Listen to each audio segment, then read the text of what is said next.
Now, I'm sure you guys have watched the videos on how to take the door panel off and remove and replace the door panel.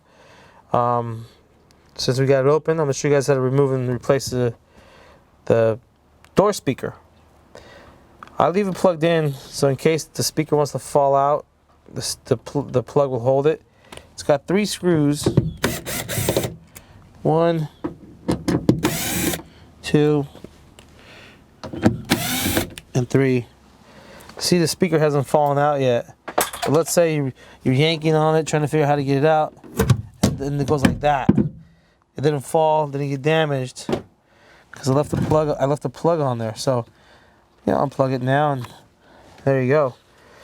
It's actually a really good speaker. So Harman Kardon speaker. I'll show you guys how to remove this, and then we'll reinstall it in the other car, and on to the next door we go.